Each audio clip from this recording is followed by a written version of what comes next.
Okay, now I'm going to show you how to use the Smith machine, the angled Smith machine, to work your quads, your glutes, and your hamstrings.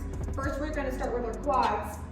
And I don't know if you can see, but the bar is angled, shifting at the very bottom, shifting the weight this way.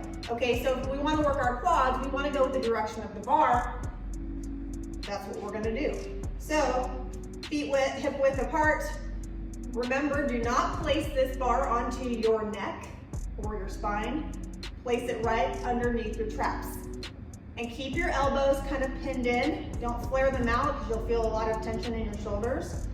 So get that bar, and then we're going to sit into that squat. While we're sitting into that squat, because the bar is angled, it's shifting all of the weight forward.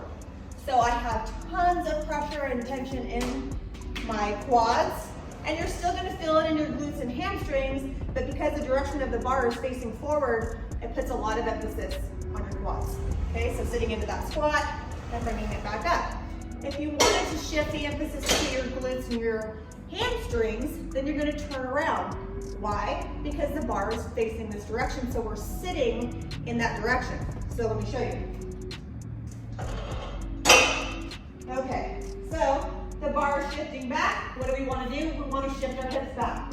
So we're shifting and we're sitting in to that squat. And we're bringing it up.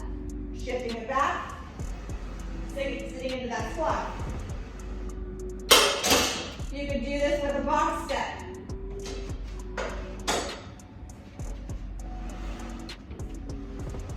And you can sit in. Obviously, you're stretching that glute. But if you were faced forward and you were doing the same motion, you now can feel it more in your quads than you are your glutes. You're still going to feel it in your glutes, but you're going to feel more of the load in your quads. Whereas if you're turned the opposite direction, you're going to feel more of it in your glutes and your hamstrings. So that's the difference. You can do a ton of different exercises with the angled Smith machine versus a straight bar Smith machine.